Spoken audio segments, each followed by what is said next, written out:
ninga mwasa zelaini banange. Some space mwasa zelaini. Abasinapo emabega. Thank you. Watching a movie in Uganda.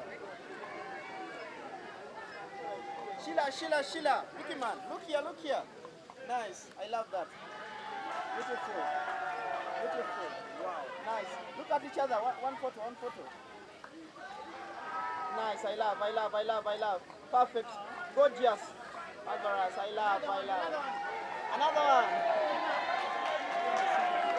Yes. Njagala mujje mu pata ya Sheilah Gashumba eri ku big club. Gotunula wensi zonna abantu ba marketing be mulota. Mwe muli ku bayimbi bayimba mbaga. Sheilah abeera ku baluga bajo boy bani be mwagala yono. Akyusiza ne TV. After 5 yali yagwa. Abo baddaga baali bagisuula.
Hello.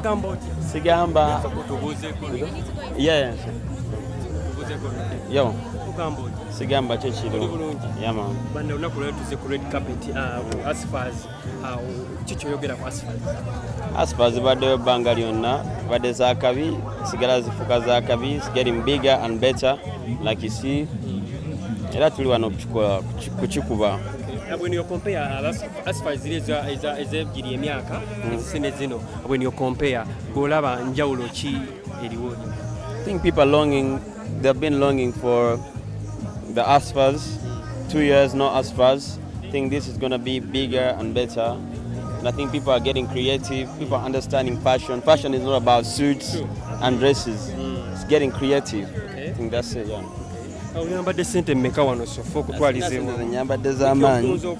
Sina sente nyambadde z'amaanyi. Mbadde njagala manja nnyo supportinga talent into. So I gave this opportunity to a fashion designer, a young fashion designer called Dika Uganda. Yeah, he dresses most of the artists in videos and stuff. So he made me this outfit. Kupoa. Okay. Ajikode na ngamba. Hey. Wiki lero kankwambaze ku asfaz. Experience your red carpet one. The red carpet experience is nice. The vibe is it's positive vibes. Okay. PVs only. A lot of people are dressed to kill. Me, I'm dressed to double kill. As usual. Wechiri, yeah man. Tukula balingo omukyalo omunywegera baka peke kakisi. Abantu bali bamanyi nti you and Sheilah no more. Abantu be bamanyi. Customers nga manyi nga yamanyi abasigadde. That's background noise. Yeah man. Ninge mukyakwatagana munno. Ate nze nani? Ebyaliwo baga to end in tears. Nze nani gobola. Bera nani? Neshira. Shitege. Wechiri. Tumanyi mune omukyala mune you and tubeera ffenna tusula ffenna twali kigenda genda mu maaso. Ojja kuzaalira dde ku mwana. Baana bajja kujja naye kyalina ebyokukola tukyali baana bato tukyazimba twayagala kuleeta abaana bateeka mu nsi kubonaabona tegeera tukyalina goals ne ambitions but when the time is right of course nja kuleeta abasika kuba tetuli ba Luganda. Ensonga ezituuse okuba nga zibawula abantu rumors ne bagamba like mwawukanye. Bibeerawo abantu boogera. Obuzibu bwali buvuddewa? Tewali buzibu buliwo. Waawo wano ndabe nga Sheilah taliiwo. Wali otandise otambula wekka? Ewa. Mpaayo wantu wamu nga ntambula nzekka. Mukyala nga abeerawo, waba alina night ngenda ne musupportinga, wemba nyina performance naye ajja ku blankets yabaddeyo, she's here hosting nange wendi. So ebigambo byabayo bibeerawo naye. Recent twamulaba twakola mu blankets and wine. Alina abakuumi. This time around bali bwati. Abakuumi we bali, gwe tobalaba naye babeerawo. Gwe kola ensasa golabe. Kale papa.